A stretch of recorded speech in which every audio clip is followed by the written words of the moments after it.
Je n'aurais jamais imaginé que je courais dans les couloirs d'un hôpital à 11 heures du soir, le cœur battant si fort qu'il semblait vouloir sortir de ma poitrine, les mains tremblantes agrippant mon sac comme si c'était la seule chose réelle dans ce moment de cauchemar.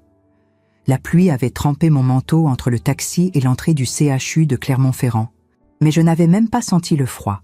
Je ne pensais qu'à Adrien, mon fils unique. La voix de la réceptionniste au téléphone résonnait encore dans ma tête, mécanique et distante. « Madame Marraine, votre fils a été emmené en urgence en salle d'opération. C'est urgent, venez immédiatement. » Elle n'avait rien expliqué de plus. Elle n'avait pas dit ce qui s'était passé. Elle n'avait pas dit s'il était vivant. Quand j'ai poussé les portes automatiques des urgences, l'odeur de désinfectant m'a frappé comme un coup de poing, mélangé au son étouffé de machines bipant quelque part au loin. Il y avait peu de monde à cette heure. Quelques chaises vides, une femme qui pleurait dans un coin, un agent de sécurité qui regardait dans le vide. J'ai couru jusqu'au comptoir, essoufflé, et j'ai dit le nom d'Adrien. L'employée a tapé quelque chose sur l'ordinateur, fronçant les sourcils, puis elle m'a regardé avec une expression que je n'arrivais pas à déchiffrer. « Il est au 3e étage, bloc chirurgical », a-t-elle dit en montrant les ascenseurs. « Mais vous allez devoir parler avec l'équipe médicale avant de monter. » Je n'ai pas attendu. Je suis allée directement vers l'ascenseur, appuyant sur le bouton avec tant de force que mes doigts me faisaient mal. C'est dans le couloir du 3e étage que tout a basculé. Je venais de sortir de l'ascenseur, cherchant désespérément un panneau, une indication, quand j'ai senti une main ferme saisir mon bras. Je me suis retournée, effrayée, et j'ai vu une femme en blouse blanche, avec des yeux bruns profonds et une expression sérieuse, presque inquiète. Elle avait environ 50 ans, des cheveux grisonnants attachés en chignon serré, et un badge accroché au cou qui disait « Céline Rochefort, infirmière ». « Madame Marraine ?» a-t-elle chuchoté en regardant rapidement autour d'elle, comme si elle avait peur d'être entendue. J'ai hoché la tête, confuse, sans comprendre pourquoi elle semblait si nerveuse. Alors, elle s'est approchée encore plus près, baissant la voix jusqu'à presque un murmure rauque. « Cachez-vous. S'il vous plaît, faites-moi confiance. Il y a quelque chose de très grave ici. C'est un piège. » J'ai senti mes jambes faiblir. Un piège ? Que voulait-elle dire par piège ? Mon fils était dans une salle d'opération, peut-être en train de se battre pour sa vie, et cette femme me disait de me cacher. « Je ne comprends pas », ai-je réussi à dire, ma voix sortant tremblante et faible. « Mon fils, Adrien, il est. » Elle a serré mon bras plus fort, ses yeux fixés sur les miens. « Urgent. Je sais que vous êtes désespéré, mais si vous montez maintenant, ils vont vous empêcher de le voir. Votre belle-fille a déjà laissé des ordres clairs à la réception. Vous ne pouvez pas l'approcher. Ils ont dit que c'était pour des raisons médicales, mais je connais votre fils. Je l'ai soigné auparavant, et je sais que ce n'est pas vrai. » Mon esprit tournait en essayant d'assimiler ces mots. Hélène, ma belle-fille. Elle avait interdit que je voie Adrien ? Pourquoi ? Que se passait-il ? L'infirmière m'a tiré doucement sur le côté, loin de la zone centrale du couloir, et m'a emmené dans une petite salle vide qui semblait servir de salle de repos pour le personnel. Il y avait une table avec des chaises, un vieux canapé contre le mur, et une fenêtre donnant sur le parking mouillé en contrebas. Elle a fermé la porte et m'a fait asseoir. « Madame, j'ai besoin que vous m'écoutiez attentivement, » a-t-elle dit en s'asseyant face à moi et en tenant mes mains glacées entre les siennes. Votre fils n'est pas ici à cause d'un accident domestique. Il a été amené inconscient il y a 2 heures, les symptômes qu'il présente. Je travaille dans cet hôpital depuis 30 ans. J'ai déjà vu des cas comme celui-ci. Empoisonnement, lent, progressif. Le mot est tombé sur moi comme une pierre. Empoisonnement. J'ai ouvert la bouche pour parler, mais aucun son n'est sorti. J'ai senti mon estomac se retourner. Quand il est arrivé, a continué Céline d'une voix basse mais ferme, votre belle-fille était avec lui. Elle semblait nerveuse, agitée, mais elle essayait de se contrôler. Elle a dit qu'il s'était évanoui à la maison, qu'il avait des antécédents de tension basse, que ce n'était rien de grave. Mais les médecins ont trouvé ça étrange. Ils ont demandé des analyses de sang, et c'est là qu'elle a commencé à être sur la défensive. Elle a dit que vous aviez toutes les deux une relation compliquée, que vous étiez, émotionnellement instable, que vous pourriez créer des problèmes si vous veniez ici. Elle a formellement demandé que vous ne soyez pas autorisé à le voir. J'ai senti des larmes chaudes couler sur mon visage. Instable? Hélène avait dit ça de moi? La femme que j'avais accueillie dans ma maison comme une fille? La femme envers qui j'avais toujours été gentille, même quand elle me traitait avec froideur et mépris? Mais pourquoi, ai-je murmuré, ma voix se brisant? Pourquoi ferait-elle ça? Céline a soupiré profondément et a serré mes mains. Parce qu'elle a peur de ce qu'il va raconter. Madame, quand votre fils a repris connaissance il y a environ 40 minutes, il a essayé de parler. Il était faible, confus, mais il a dit quelque chose qui m'a fait douter. Il a dit « Ma mère doit savoir, elle est en danger ». C'est pour ça que j'ai pris votre numéro dans le système et que j'ai essayé d'appeler. Mais vous étiez déjà en chemin. Je ne fais pas confiance à cette femme, Madame Marraine. Et je pense que vous ne devriez pas non plus. Je suis restée silencieuse, essayant d'absorber tout cela. Ces derniers mois, j'avais remarqué des changements chez Adrien. Il évitait mes appels, annulait des visites, et quand il venait, il semblait fatigué, tendu, toujours en train de regarder son portable, comme s'il attendait un message urgent. Quand je lui demandais si tout allait bien, il souriait de façon forcée et disait que oui, que c'était juste le travail, qu'Hélène était stressée par la rénovation de la maison. Je l'avais cru. Je l'avais toujours cru. Mais maintenant, je réalisais que peut-être il essayait de me protéger de quelque chose que je ne pouvais pas voir. « Est-ce que je peux le voir ?» ai-je demandé en essuyant mes larmes du revers de la main. « S'il vous plaît, j'ai besoin de le voir. » Céline a regardé l'horloge au mur et a hoché lentement la tête. « Il est sorti de chirurgie il y a 10 minutes. Il est en salle de réveil. Je vais vous y emmener. Mais nous devons être discrètes. Si votre belle-fille découvre que vous êtes ici, elle va faire un scandale.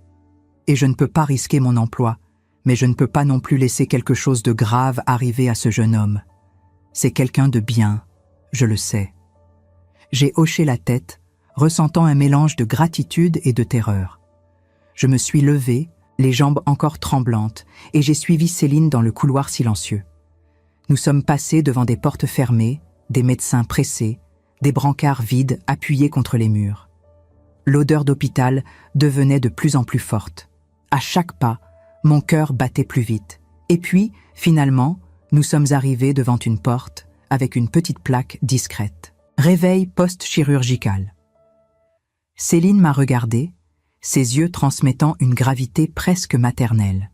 « Respirez profondément », a-t-elle dit, « et soyez forte. » Elle a ouvert la porte. La salle était petite, éclairée par des lumières douces. Il y avait 3 lits séparés par des rideaux. Céline m'a guidée jusqu'au dernier, dans le coin. Et quand elle a tiré le rideau, j'ai figé. Adrien était allongé, pâle comme je ne l'avais jamais vu, avec des tubes sortant de ses bras et un moniteur à côté qui bipait d'un rythme lent et régulier. Ses yeux étaient fermés, mais en entendant nos pas, il les a ouverts lentement. Quand il m'a vu, les larmes ont commencé à couler sur son visage. « Maman », a-t-il murmuré, la voix faible et rauque, mais chargée d'émotion. Je me suis approchée, tenant sa main froide entre les miennes, et j'ai senti mon cœur se briser. « Je suis là, mon fils », ai-je dit en essayant de contrôler mes pleurs. « Je suis là. Que s'est-il passé? Qu'est-ce qu'elle t'a fait ?»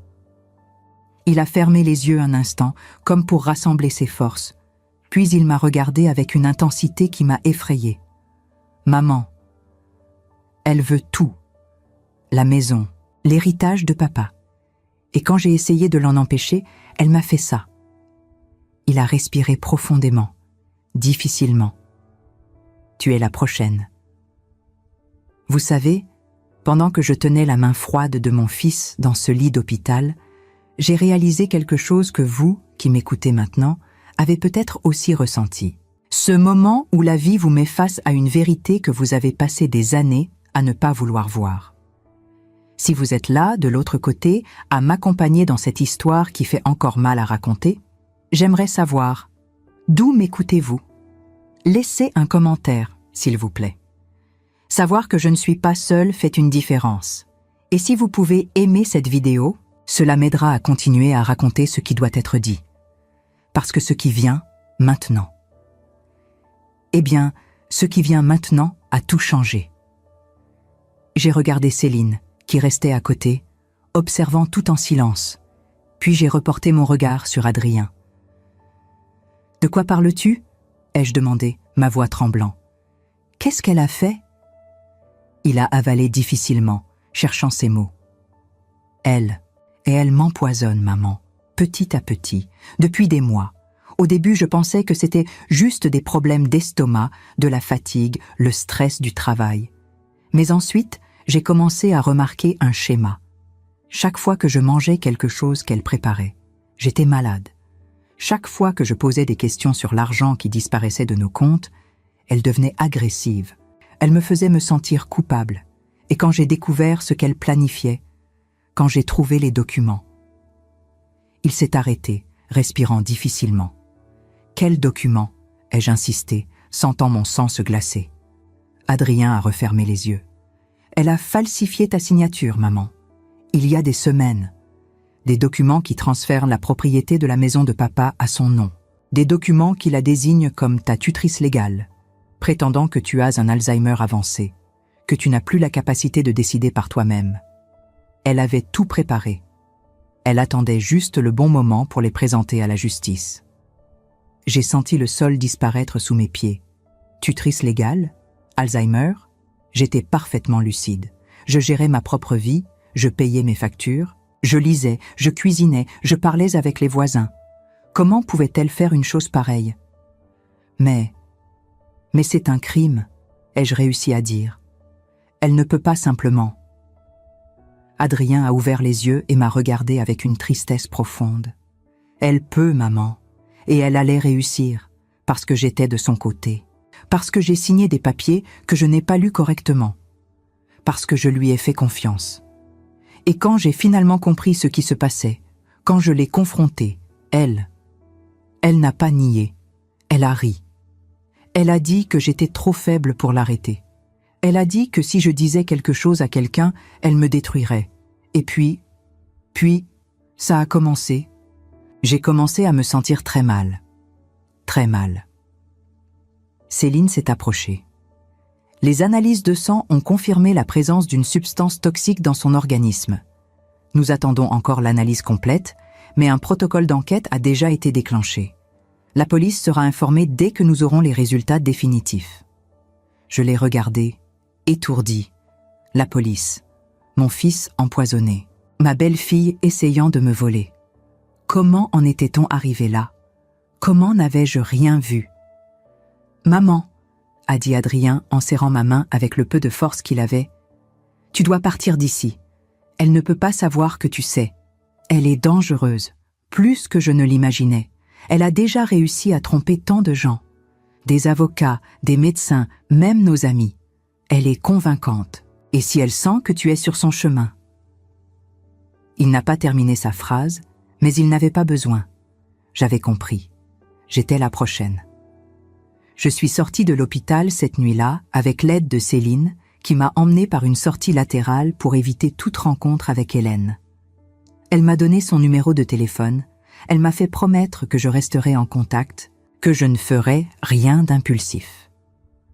Dans le taxi, en retournant chez moi à travers les rues sombres et mouillées de Clermont-Ferrand, j'ai regardé par la fenêtre et j'ai vu la ville que je connaissais depuis des décennies, mais qui maintenant semblait étrange, menaçante.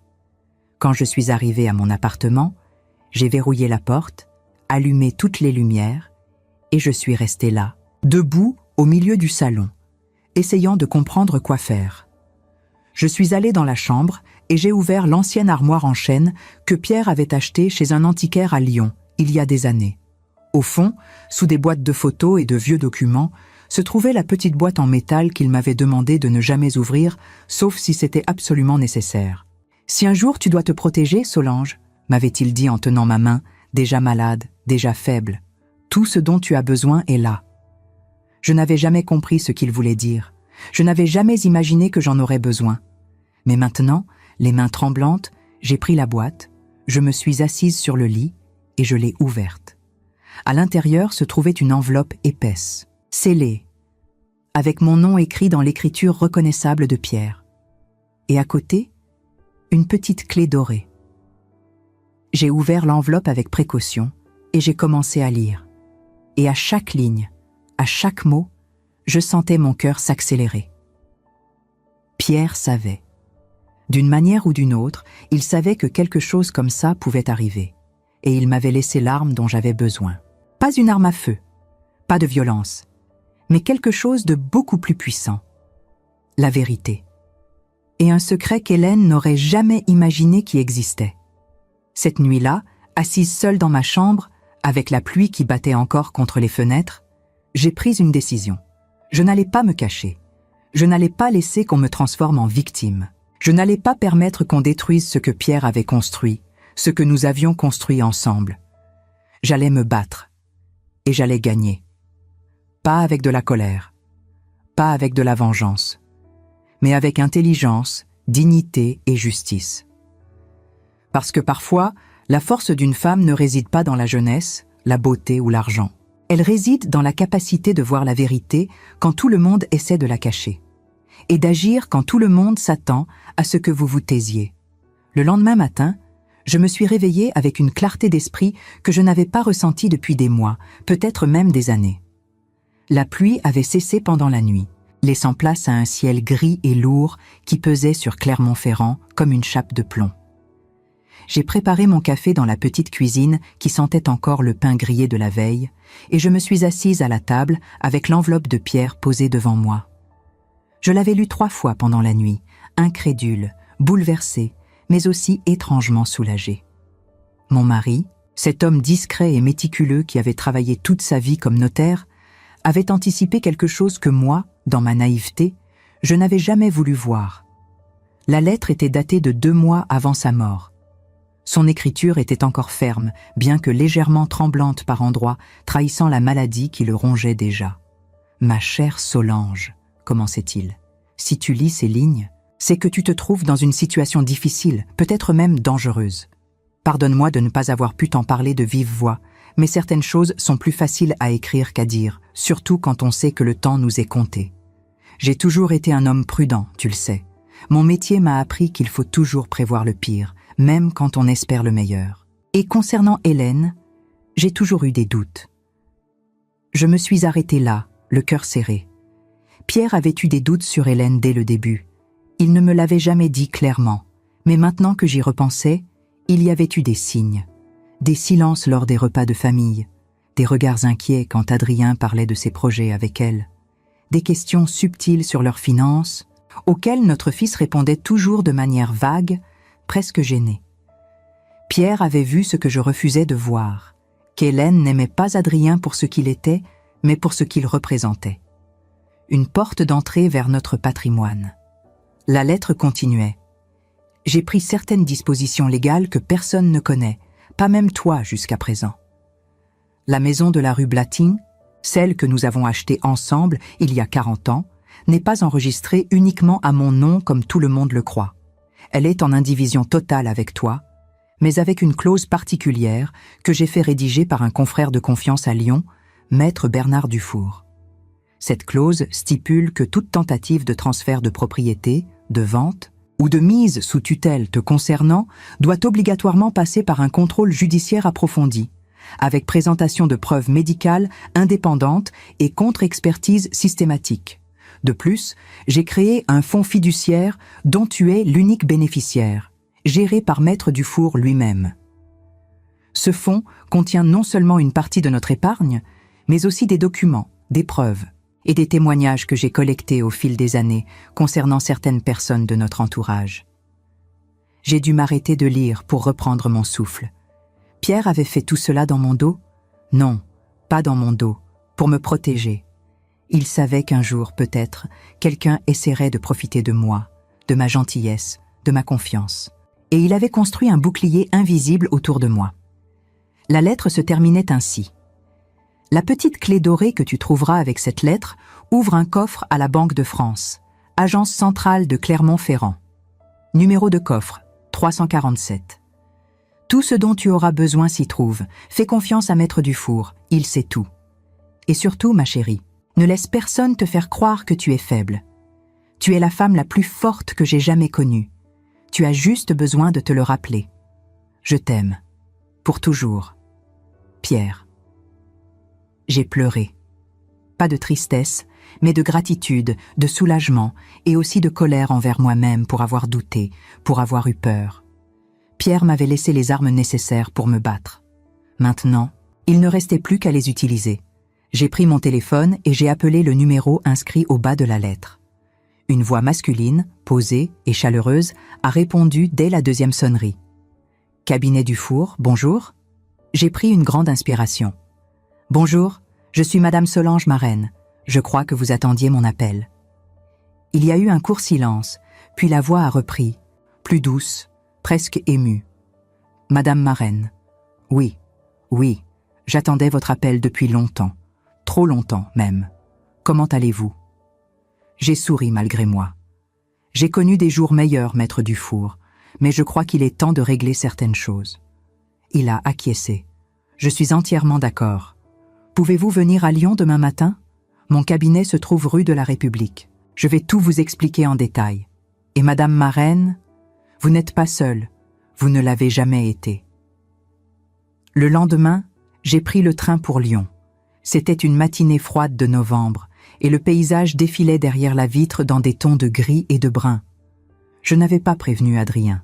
Céline, l'infirmière, m'avait envoyé un message pour me dire qu'il allait mieux, qu'il était sorti de la salle de récupération et transféré dans une chambre normale, mais qu'Hélène était revenue et qu'elle montait la garde comme un vautour. « Ne venez pas pour l'instant », m'avait-elle écrit. « C'est trop risqué. Laissez-moi gérer la situation ici.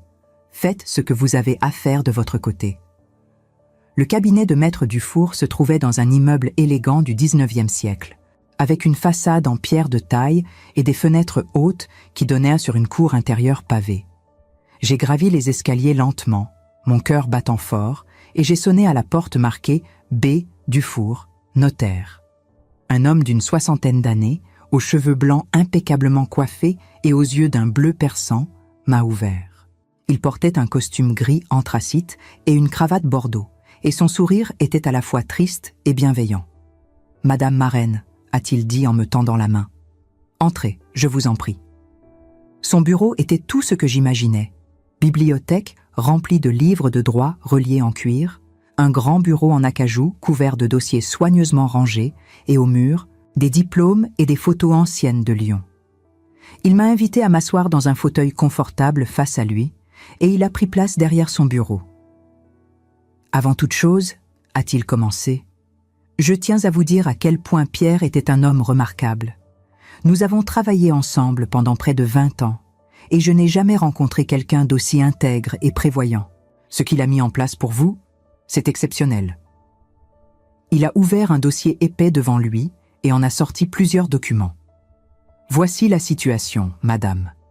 La maison de la rue Blatin est protégée par une clause de sauvegarde que j'ai rédigée moi-même à la demande de Pierre. Toute tentative de modification de propriété sans votre consentement éclairé et vérifié sera automatiquement bloquée et fera l'objet d'une enquête. De plus, le fonds fiduciaire dont vous êtes bénéficiaire contient actuellement 230 000 €, ainsi que des documents compromettants concernant Hélène Vautrin. » J'ai sursauté. « Compromettants ? Quel genre de documents ?» Maître Dufour a ajusté ses lunettes.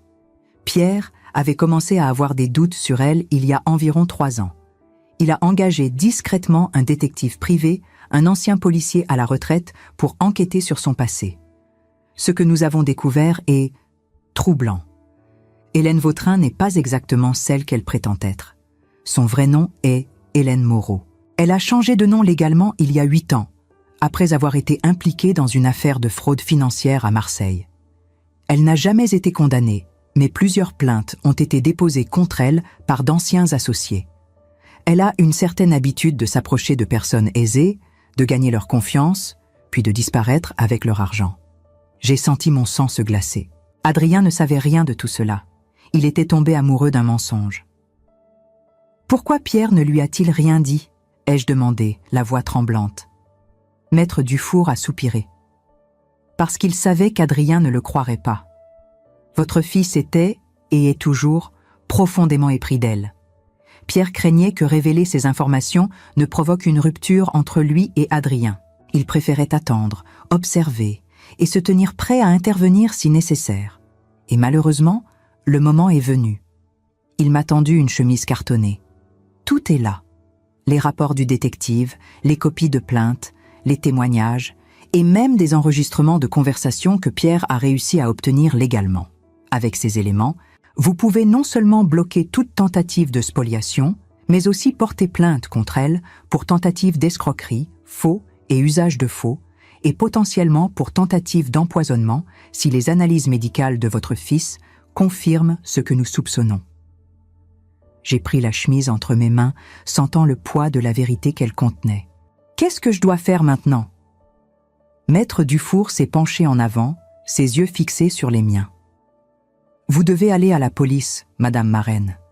Vous devez porter plainte officiellement, avec ces documents comme preuve. Et vous devez le faire rapidement avant qu'elle ne réalise que vous savez. Si elle sent le danger, elle disparaîtra. C'est ce qu'elle a toujours fait. J'ai hoché la tête lentement. Et Adrien ? Il a souri tristement. Votre fils devra faire face à la vérité. Ce sera douloureux pour lui, j'en suis conscient. Mais parfois, la douleur est le prix de la liberté. Je suis sorti du cabinet de Maître Dufour avec la chemise serrée contre ma poitrine, le cœur battant mais l'esprit clair. J'ai marché dans les rues de Lyon, respirant l'air froid de novembre, regardant les gens vaquer à leurs occupations, et je me suis sentie étrangement légère. Pour la première fois depuis des mois, je n'avais plus peur. J'avais un plan, j'avais des preuves, et j'avais la bénédiction silencieuse de Pierre qui veillait sur moi depuis là-haut. Mais avant de retourner à Clermont-Ferrand, j'avais une dernière chose à faire. J'ai pris un taxi jusqu'à la Banque de France, agence centrale. Avec la petite clé dorée et une pièce d'identité, j'ai accédé au coffre numéro 347. À l'intérieur, il y avait une autre enveloppe, plus petite, et un objet enveloppé dans du tissu. J'ai ouvert l'enveloppe en premier. C'était une lettre manuscrite de Pierre, plus courte cette fois, mais tout aussi émouvante. « Si tu es ici, Solange, c'est que tu as trouvé le courage de te battre. Je suis fière de toi. L'objet dans le tissu était mon dernier cadeau pour toi, mais je n'ai jamais eu le temps de te l'offrir. Porte-le, et souviens-toi que tu n'es jamais seule. » J'ai déplié le tissu avec précaution. À l'intérieur se trouvait un magnifique collier en or blanc, avec un pendentif en forme de clé ancienne, orné d'une petite émeraude. C'était délicat, élégant et tellement typique du goût de Pierre. J'ai attaché le collier autour de mon cou, sentant le poids léger du pendentif contre ma peau. Et là, seule dans cette petite salle froide de la banque, j'ai murmuré « Merci, mon amour. Je ne te décevrai pas. » De retour à Clermont-Ferrand en fin d'après-midi, je suis allé directement au commissariat central. J'ai demandé à parler à un officier responsable des affaires familiales. On m'a fait attendre dans une salle d'accueil austère, avec des chaises en plastique et des affiches sur la prévention de la délinquance. Après 20 minutes, une femme d'une quarantaine d'années, en uniforme, est venue me chercher. Elle avait les cheveux courts, un regard intelligent et fatigué, et elle s'est présentée comme le capitaine Nathalie Berger. « Madame Marraine, suivez-moi, je vous prie. » Dans son bureau encombré de dossiers, je lui ai raconté toute l'histoire. L'empoisonnement d'Adrien, les tentatives de spoliation, les faux documents, les découvertes de Pierre. J'ai posé la chemise de Maître Dufour sur son bureau et elle l'a parcourue en silence, son visage devenant de plus en plus grave. Quand elle a fini, elle a levé les yeux vers moi. « Madame, ce que vous me montrez là est extrêmement sérieux. Si tout cela est avéré, et je n'ai aucune raison d'en douter vu la qualité des documents, nous parlons de plusieurs délits graves. Je vais immédiatement ouvrir une enquête officielle. Nous allons contacter l'hôpital pour obtenir les résultats toxicologiques de votre fils. Et nous allons convoquer Madame Vautrin, ou Moreau, devrais-je dire, pour un interrogatoire. » Elle a marqué une pause. « Cependant, je dois vous prévenir. Ce genre d'affaire peut prendre du temps. Elle va nier. Elle va probablement engager un bon avocat. Et elle va essayer de vous faire passer pour une vieille femme jalouse et paranoïaque. » J'ai souri doucement. Qu'elle essaie. J'ai la vérité de mon côté. Et j'ai appris qu'avec la vérité, on peut déplacer des montagnes. Le capitaine Berger a souri à son tour. « Je vois que vous êtes une femme déterminée. Très bien, nous allons faire notre travail. Et je vous promets que justice sera rendue. » Les 3 jours suivants ont été parmi les plus éprouvants de ma vie. Chaque minute semblait s'étirer indéfiniment, chargée d'une tension qui me nouait l'estomac et m'empêchait de trouver le sommeil. Adrien était toujours hospitalisé, en observation, et Hélène ne quittait pratiquement pas son chevet, jouant le rôle de l'épouse dévouée devant le personnel médical avec une maestria qui me glaçait le sang. Elle avait revêtu le masque parfait de la femme aimante et inquiète, allant jusqu'à apporter des fleurs fraîches chaque matin, s'assurant que les infirmières la voient arranger les oreillers de mon fils avec une tendresse feinte qui me rendait malade. Céline me tenait informée par message discret, envoyé depuis les toilettes du personnel ou pendant ses pauses cigarettes dans la cour arrière de l'hôpital. Elle me racontait qu'Adrien demandait après moi constamment, mais qu'Hélène inventait des excuses élaborées pour expliquer mon absence.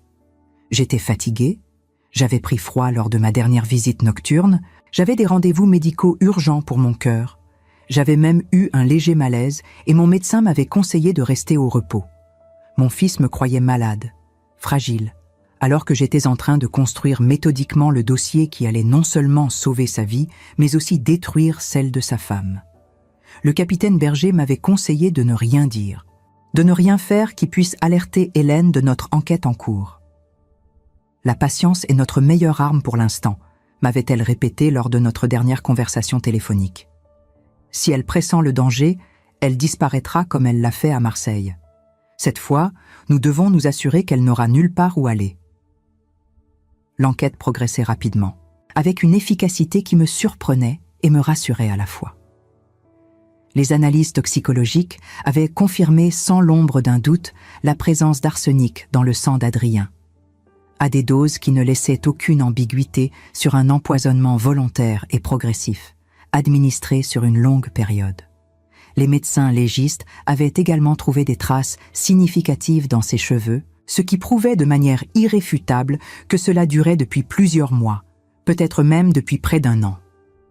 Le toxicologue en chef, un homme méticuleux du nom de Dr Renaud, avait même établi une chronologie approximative basée sur la concentration d'arsenic dans différentes sections des cheveux d'Adrien. C'est une tentative de meurtre déguisée en maladie naturelle, avait-il déclaré au capitaine Berger avec une colère à peine contenue. Quelqu'un a planifié cela avec une précision chirurgicale. L'empoisonnement lent à l'arsenic est difficile à détecter, surtout si la victime ne consulte pas régulièrement un médecin. Les symptômes imitent tellement d'autres conditions médicales. Et Hélène était la seule personne qui préparait régulièrement les repas d'Adrien à la maison. Depuis leur mariage, il y a 4 ans, elle avait progressivement éloigné mon fils de ses habitudes, l'incitant à manger à la maison plutôt qu'à l'extérieur, prétextant que c'était plus sain, plus économique, plus intime. Elle avait même insisté pour qu'il arrête de déjeuner avec ses collègues au restaurant, lui préparant des boîtes repas élaborées qu'elle garnissait de petites notes affectueuses. Tout le monde trouvait cela adorable. Personne ne soupçonnait que ces mêmes repas contenaient une dose mortelle de poison, administrée goutte à goutte, jour après jour. Le lundi matin, alors que je buvais mon café en fixant le téléphone posé sur la table de la cuisine, l'appareil a vibré. C'était le capitaine Berger. Mon cœur a fait un bond dans ma poitrine. « Madame ma reine », a-t-elle dit sans préambule, sa voix portant une détermination que je ne lui avais jamais entendue auparavant. « Nous avons suffisamment d'éléments pour procéder à une arrestation. Le procureur a donné son accord ce matin. Nous avons les analyses toxicologiques, les témoignages de l'hôpital, les documents financiers frauduleux et les antécédents de Marseille. L'ensemble constitue un dossier solide. Nous allons intervenir cet après-midi à l'hôpital vers 14h30. Je voulais vous prévenir personnellement, car cela risque d'être difficile. Souhaitez-vous être présente ? J'ai réfléchi quelques secondes, le cœur battant si fort que je pouvais l'entendre dans mes oreilles. Une partie de moi, une partie sombre et vengeresse que je ne me connaissais pas, voulait désespérément voir le visage d'Hélène quand elle réaliserait que son plan avait échoué, que sa manipulation était découverte, que le masque allait tomber devant témoin. Je voulais être là pour voir ses yeux s'écarquiller de peur, pour entendre sa voix perdre sa superbe arrogance. Mais une autre partie de moi, plus sage, celle qui ressemblait davantage à la femme que Pierre avait aimée, savait que ma présence ne ferait qu'envenimer les choses, ne servirait qu'à alimenter sa rage et potentiellement à créer une scène encore plus traumatisante pour Adrien. « Non » ai-je finalement répondu, ma voix plus ferme que je ne l'aurais cru possible. « Faites votre travail, capitaine. Moi, je veux juste voir mon fils. Je veux pouvoir le regarder dans les yeux sans avoir à me cacher, sans avoir à mentir sur pourquoi je n'étais pas là. C'est tout ce qui compte pour moi maintenant. » Il y a eu un silence respectueux à l'autre bout du fil. Puis, le capitaine Berger a dit doucement « Vous êtes une femme remarquable, Madame Marraine. Nous vous appellerons dès que ce sera terminé. Vous pourrez voir votre fils sans aucune entrave. » À 14 heures précises, j'étais assise dans mon salon, les mains jointes sur mes genoux, le regard fixé sur l'horloge ancienne qui avait appartenu à la mère de Pierre. Chaque tic-tac semblait résonner comme un coup de marteau dans le silence de l'appartement. J'avais refusé d'allumer la télévision ou la radio, préférant rester dans cette bulle de silence tendue, respirant lentement, essayant de calmer les tremblements qui parcouraient mes mains. À 14h23, mon téléphone a vibré. C'était Céline. Son message était bref. « Ils sont là. C'est en cours. Tenez bon. » J'ai fermé les yeux, imaginant la scène qui se déroulait à cet instant précis dans la chambre d'hôpital.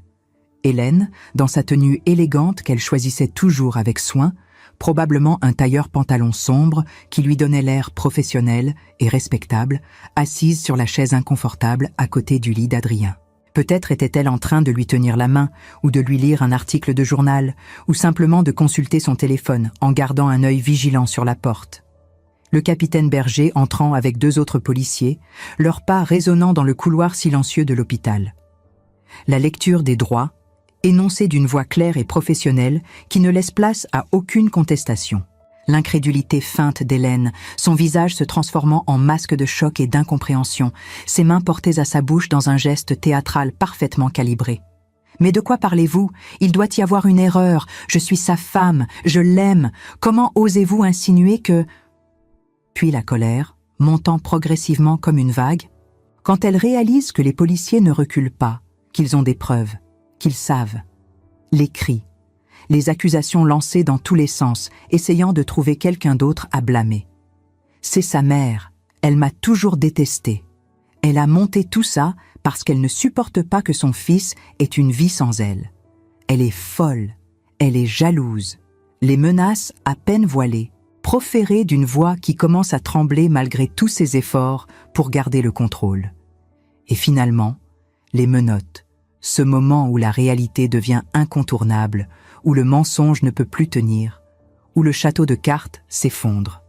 Je pouvais presque entendre le cliquetis métallique des bracelets d'acier se refermant sur ses poignets fins, voir le personnel médical se rassembler dans le couloir, chuchotant, choqués, réalisant qu'ils avaient été dupés par cette femme qui jouait si bien la comédie. Céline m'a rappelé 1h30 plus tard. Sa voix portait un mélange de soulagement et d'épuisement. C'est fait. Elle a été emmenée au commissariat central. Madame Marraine, vous auriez dû voir ça. Elle a essayé de jouer la victime jusqu'au bout, pleurant, criant, accusant tout le monde. Mais quand le capitaine Berger lui a montré les résultats des analyses toxicologiques et les documents de Marseille, son visage. J'ai vu le masque tomber pendant une fraction de seconde. La rage pure dans ses yeux. C'était effrayant. Votre fils est sous le choc, profondément sous le choc. Mais il sait maintenant. Il sait tout. Et il vous attend. J'ai pris mon manteau, mon sac, et je suis sortie dans l'après-midi gris de Clermont-Ferrand. Le trajet en bus jusqu'à l'hôpital m'a semblé à la fois interminable et trop court. Mon cœur oscillait entre le soulagement et l'appréhension. Soulagement que cette femme ne puisse plus faire de mal à mon fils, appréhension face à la douleur que j'allais trouver dans ses yeux. Car même si Hélène était un monstre, Adrien l'avait aimée. Il avait cru en elle. Il avait construit des rêves avec elle. Et maintenant, tous ces rêves gisaient en morceaux à ses pieds. Je suis arrivée à l'hôpital en fin d'après-midi. Le couloir du 3e étage était étrangement calme, presque solennel, comme si tout le personnel savait ce qui venait de se passer et marchait sur des œufs, parlant à voix basse, évitant de croiser mon regard. Céline m'attendait près de la chambre d'Adrien, adossée au mur, les bras croisés. Quand elle m'a vue, elle a poussé un long soupir et m'a souri tristement. « Il vous attend », a-t-elle dit simplement, posant une main réconfortante sur mon épaule. « Soyez forte pour lui, il en a besoin. » J'ai hoché la tête, respiré profondément et j'ai poussé la porte doucement. Mon fils était assis dans son lit, le dos appuyé contre plusieurs oreillers, le regard perdu par la fenêtre qui donnait sur le parking de l'hôpital et les toits gris de la ville. Il ne portait plus tous ces tubes et moniteurs qui l'entouraient lors de ma première visite. Il avait meilleure mine physiquement. Ses joues avaient retrouvé un peu de couleur, mais ses yeux étaient rouges, gonflés par les larmes, cernés de fatigue et de tristesse. Des yeux qui avaient vu s'effondrer toute leur certitude. Quand il m'a vu, il a éclaté en sanglots. Pas des larmes discrètes qu'on essuie rapidement, mais des sanglots profonds, déchirants, qui venaient du plus profond de son être. Je me suis précipitée vers lui et je l'ai pris dans mes bras, le serrant fort contre moi, comme quand il était petit garçon et qu'il tombait de son vélo, comme quand il avait peur de l'orage, comme quand le monde lui semblait trop grand et effrayant et que seuls mes bras pouvaient créer un refuge sûr. « Maman », a-t-il murmuré contre mon épaule, sa voix brisée par l'émotion. « Je suis tellement désolée, tellement désolée. J'aurais dû t'écouter, j'aurais dû voir les signes, j'aurais dû te protéger au lieu de... » J'ai caressé ses cheveux, exactement comme je le faisais quand il était enfant, mes propres larmes coulant librement sur mes joues. « Chut, mon chéri, ce n'est pas ta faute. Tu m'entends ? Ce n'est absolument pas ta faute. » Elle était très forte, très manipulatrice. Elle nous a tous trompés, pas seulement toi. Elle avait des années d'expérience dans ce qu'elle faisait. Il s'est écarté légèrement, me regardant avec des yeux remplis d'une douleur si profonde que j'en ai eu le souffle coupé. Elle voulait me tuer, maman. Ma propre femme, la femme que j'aimais, la femme avec qui je voulais avoir des enfants. Elle me donnait du poison tous les jours, pendant des mois. Et toi? Elle voulait tout te prendre. Ta maison, ton argent, ta dignité. Elle voulait te faire passer pour folle. Comment ai-je pu être aussi aveugle? Comment? Je lui ai pris le visage entre mes mains, forçant son regard à rencontrer le mien. Parce que tu l'aimais, Adrien. Et l'amour nous rend parfois aveugles aux défauts, aux mensonges, aux manipulations de ceux que nous aimons. Ce n'est pas une faiblesse, c'est de l'humanité. Tu as aimé de tout ton cœur, honnêtement, sincèrement. Elle n'a jamais aimé. Elle n'en était pas capable. Elle ne voyait en toi qu'un moyen d'arriver à ses fins. Mais maintenant, mon chéri, c'est fini. Elle ne pourra plus jamais nous faire de mal.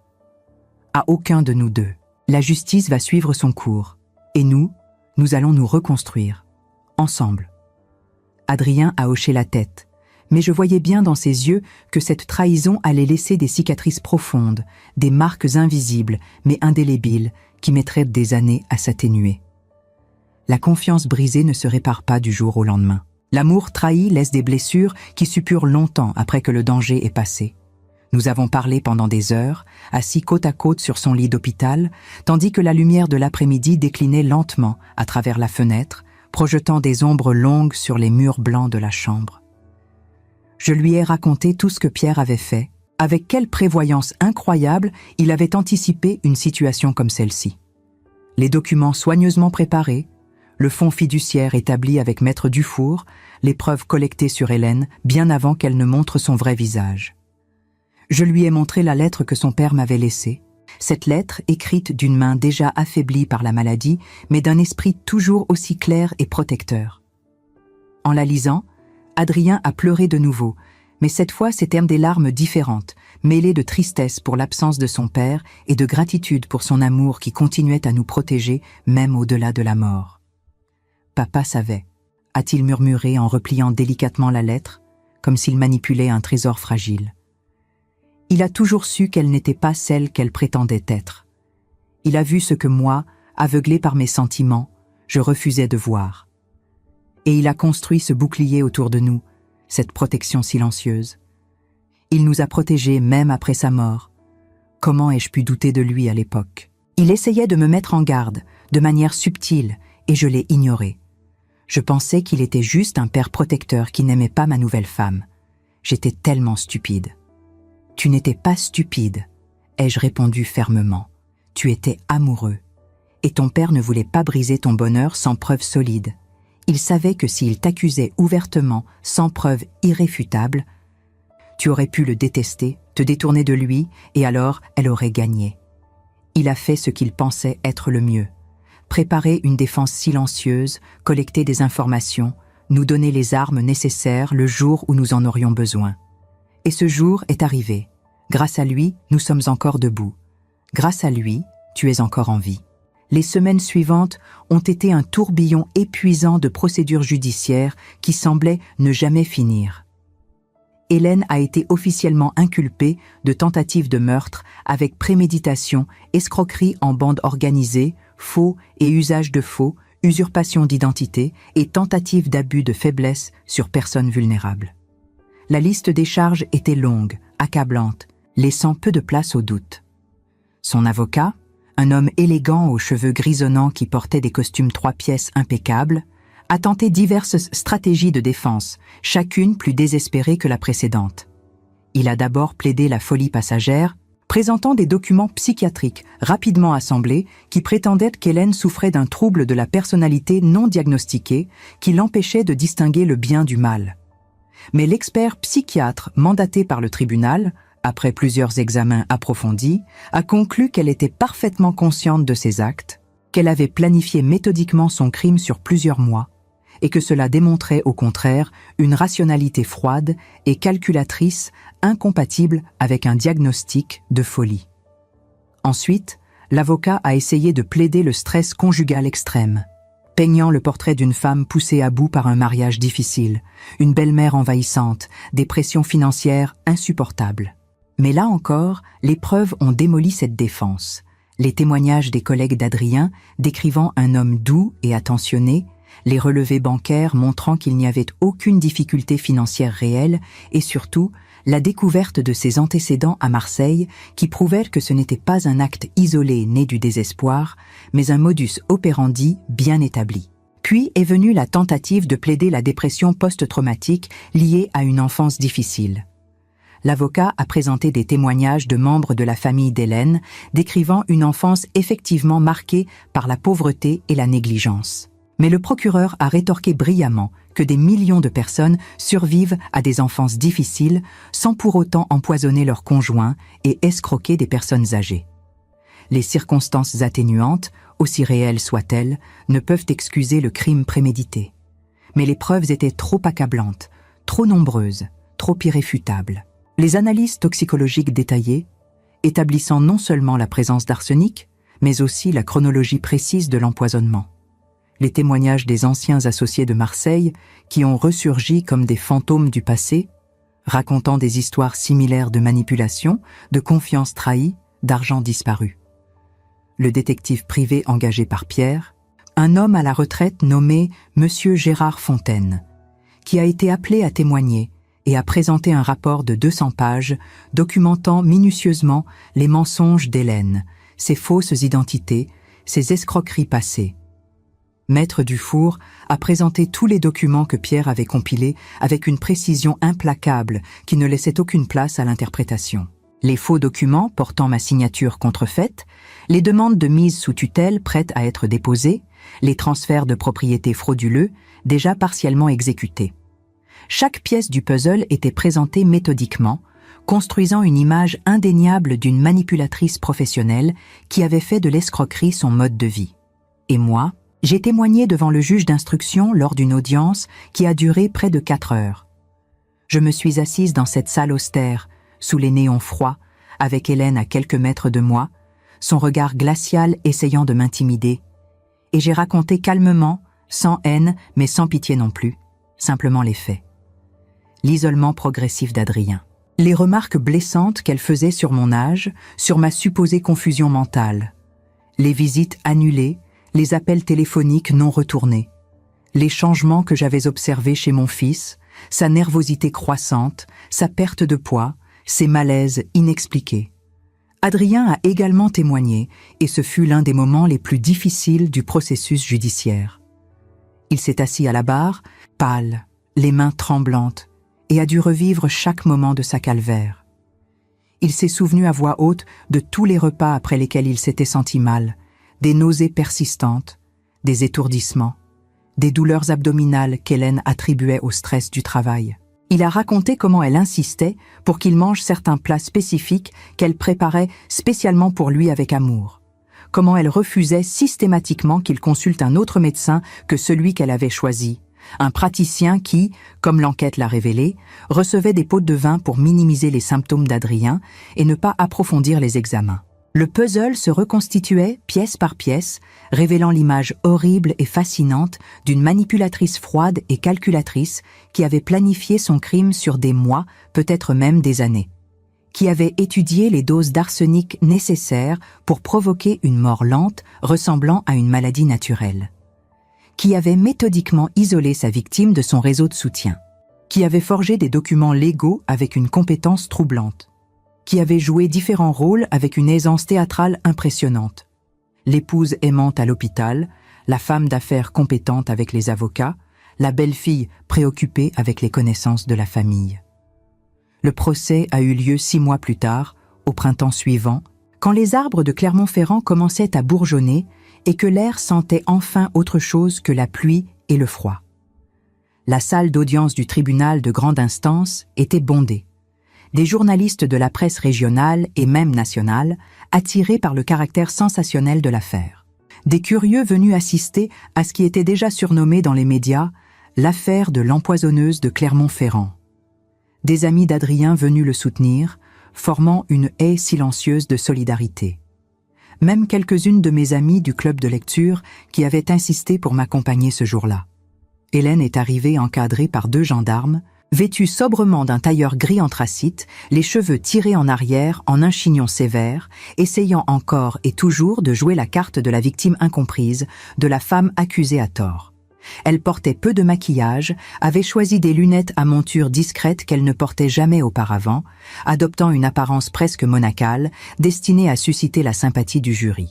Mais quand nos regards se sont croisés une fraction de seconde, j'ai vu la rage pure qui bouillonnait derrière ce masque soigneusement construit.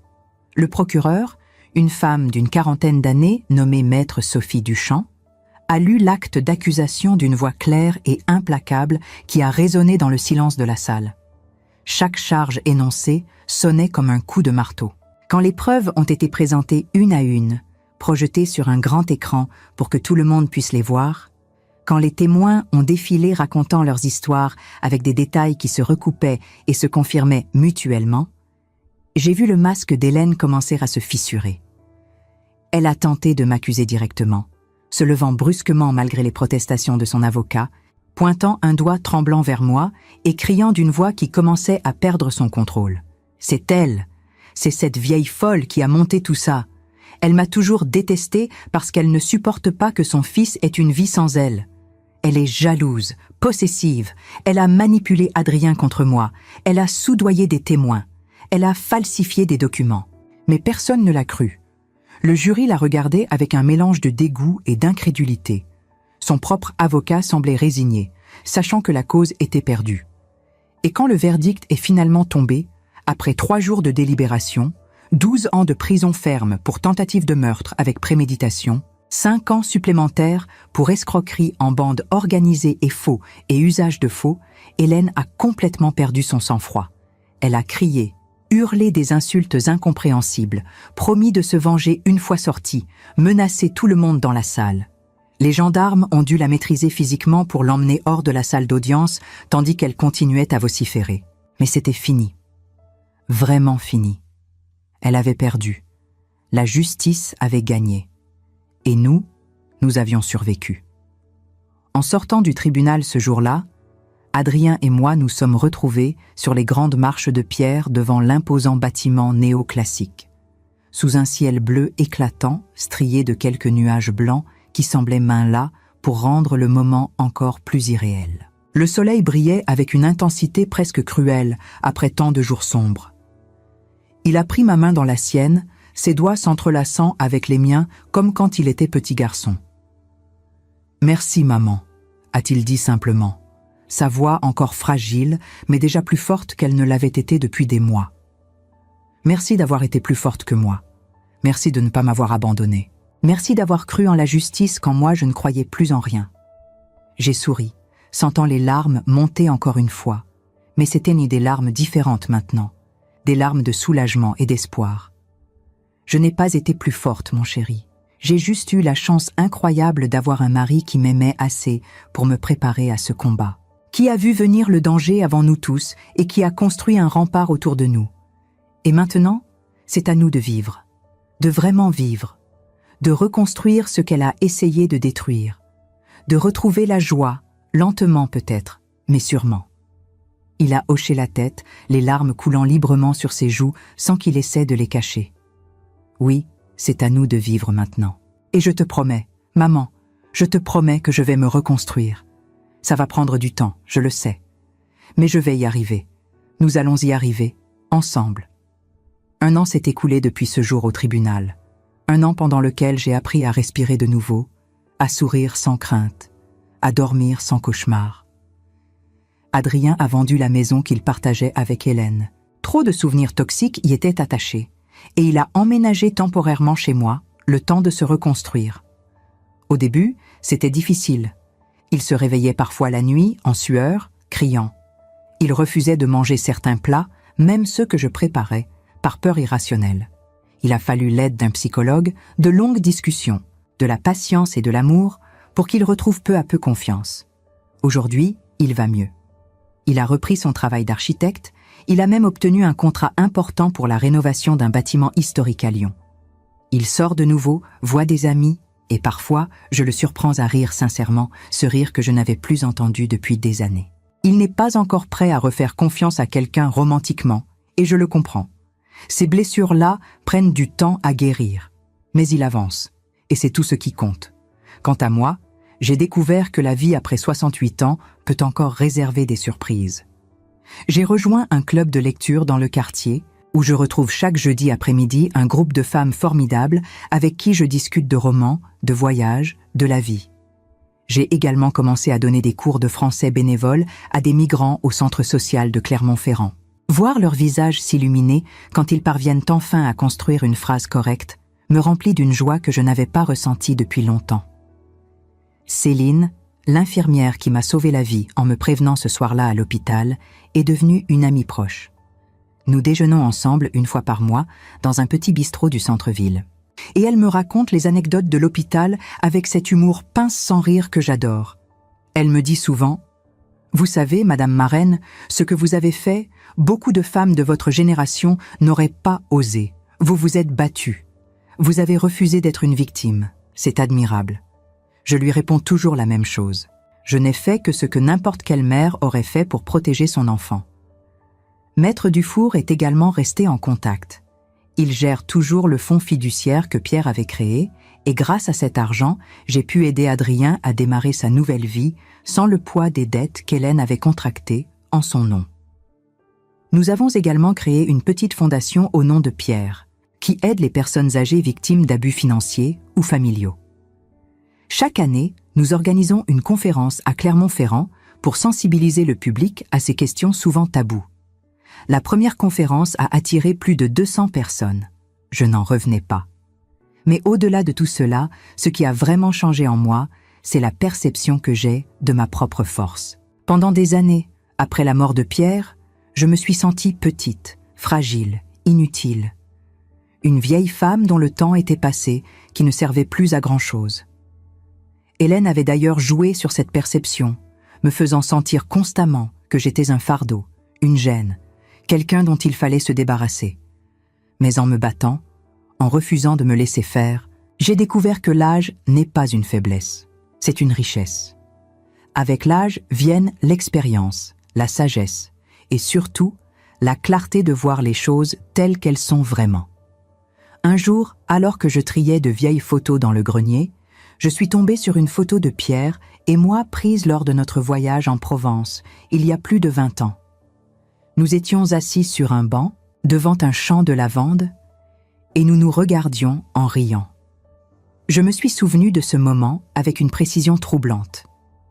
Nous venions de nous perdre en voiture, nous avions tourné en rond pendant 1 heure avant de finalement abandonner et de nous arrêter là, au bord d'une petite route, juste pour profiter du paysage.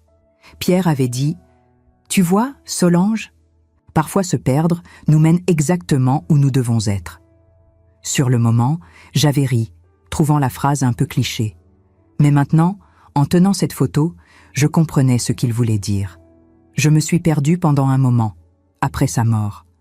Perdue dans le chagrin, dans la solitude, dans la peur de l'avenir. Mais cette épreuve avec Hélène, aussi terrible qu'elle ait été, m'a remise sur un chemin que j'avais oublié, celui de ma propre valeur. Je ne suis pas juste la veuve de Pierre, je ne suis pas juste la mère d'Adrien. Je suis Solange Marraine, une femme qui a traversé des tempêtes et qui en est sortie debout. Et ça, personne ne pourra jamais me l'enlever. Aujourd'hui, alors que j'écris ces lignes dans mon carnet, assise dans mon fauteuil près de la fenêtre, le soleil de mai illumine doucement la pièce. Adrien est en bas, dans la cuisine, préparant le déjeuner. J'entends le bruit des casseroles, le sifflement de la cocotte minute et son fredonnement léger. Ces sons ordinaires, quotidiens, sont devenus ma symphonie préférée. Ils signifient que nous sommes en vie, que nous sommes ensemble, que nous avons survécu. Hélène est en prison, et d'après ce que m'a dit le capitaine Berger lors de notre dernière discussion, elle ne sortira pas avant longtemps. Son avocat a tenté plusieurs recours, tous rejetés. Les autres victimes de Marseille ont également porté plainte, et de nouveaux chefs d'accusation ont été ajoutés. Elle paiera pour ce qu'elle a fait, non seulement à nous, mais à tous ceux qu'elle a trompés et manipulés avant nous. Et même si une partie de moi ressent de la pitié pour la vie gâchée qu'elle s'est construite, je sais que la justice a été rendue. Quant à l'héritage de Pierre, il est en sécurité. La maison reste à mon nom, protégée par les dispositions légales qu'il avait prises. Le fonds fiduciaire continue de porter ses fruits, et je peux vivre confortablement, sans crainte du lendemain. Mais plus que l'argent, plus que les biens matériels, ce que Pierre m'a vraiment laissé, c'est la certitude qu'il m'aimait profondément, et qu'il croyait en ma capacité à me défendre. Cette certitude vaut plus que tout l'or du monde. Il y a quelques semaines, j'ai reçu une lettre inattendue. Elle venait d'une femme que je ne connaissais pas, une certaine Madame Jeanne Leclerc, de Bordeaux. Elle m'écrivait pour me remercier. Apparemment, elle avait lu un article sur notre histoire dans le journal, et cela l'avait encouragée à porter plainte contre son propre fils qui tentait de la déposséder de sa maison. Grâce à notre exemple, elle avait trouvé le courage de se battre, et elle avait gagné.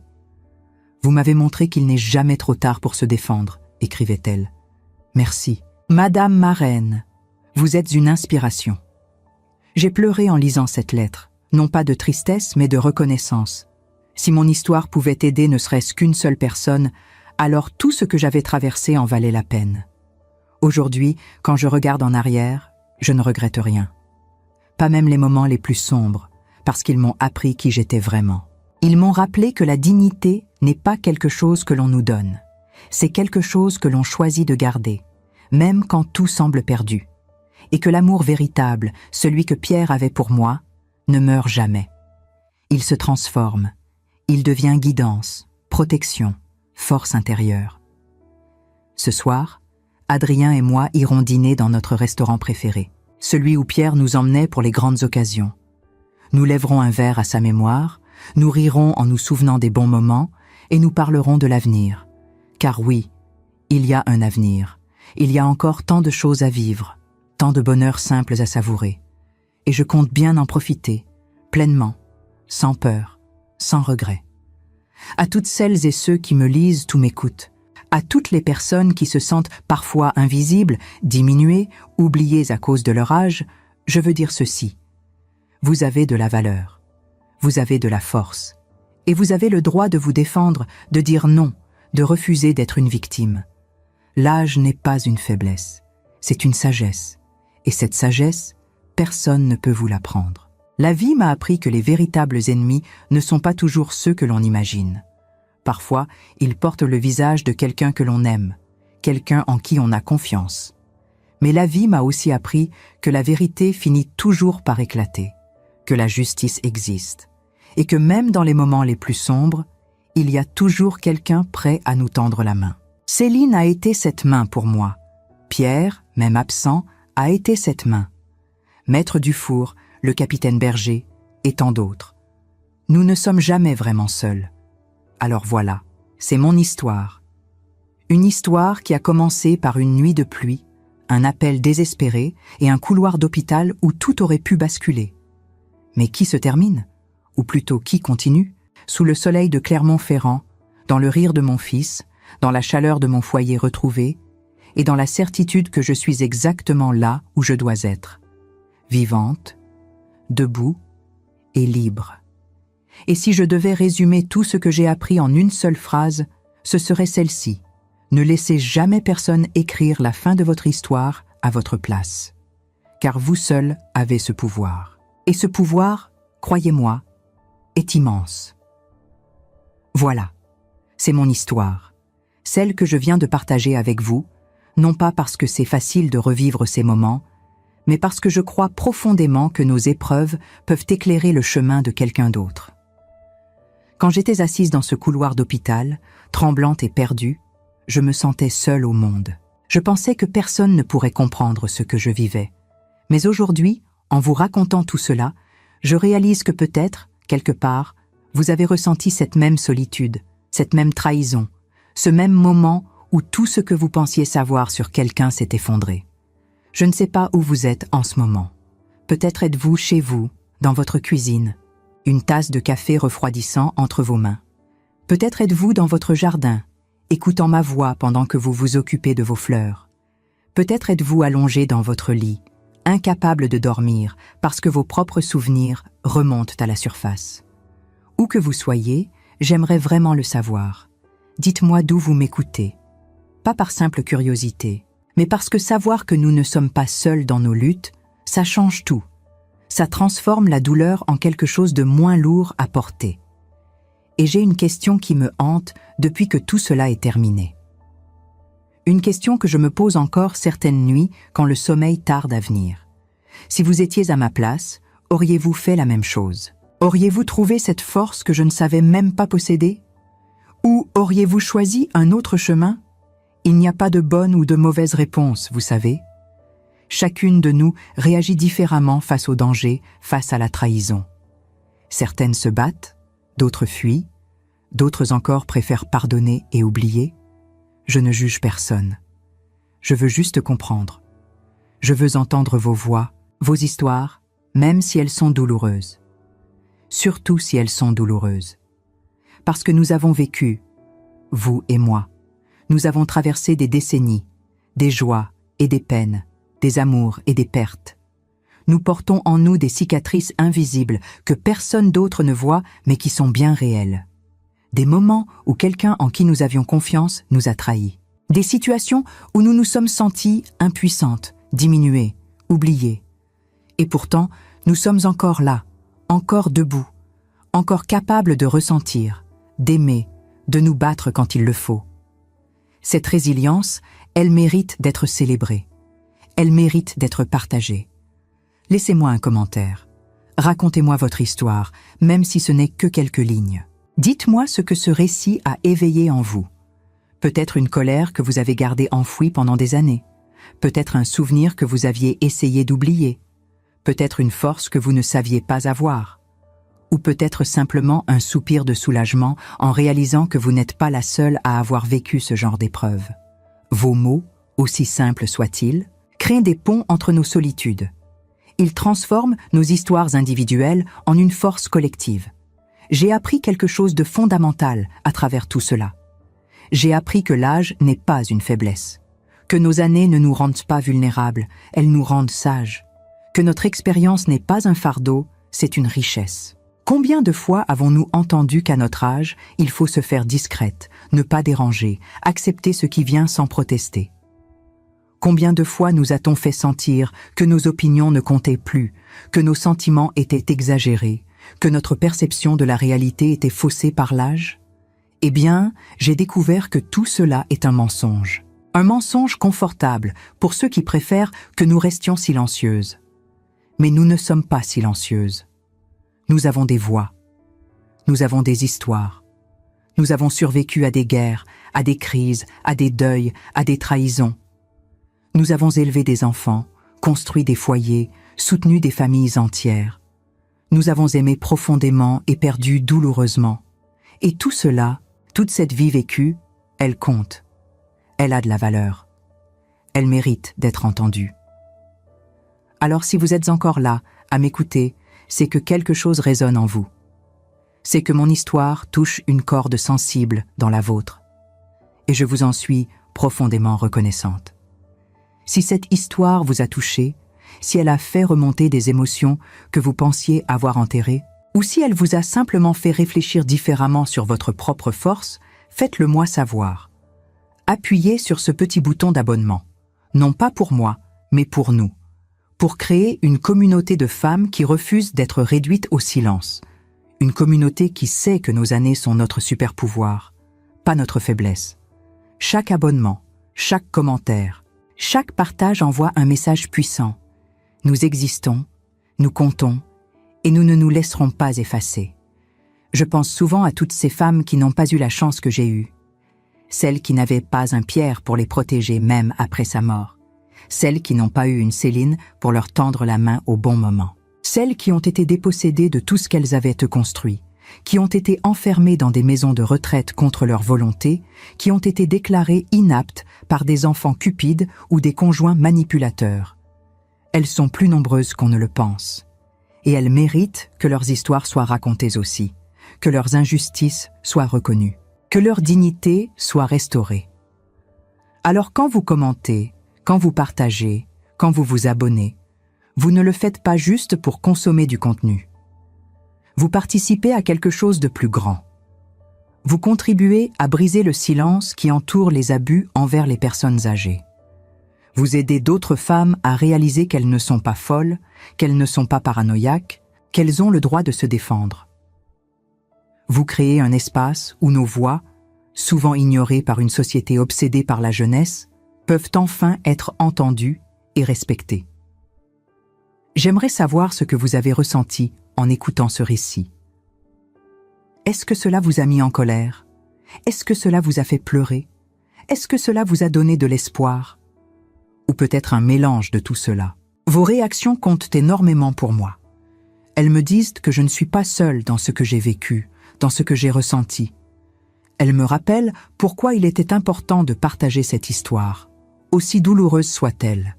Parce qu'au final, c'est dans le partage que nous trouvons la guérison.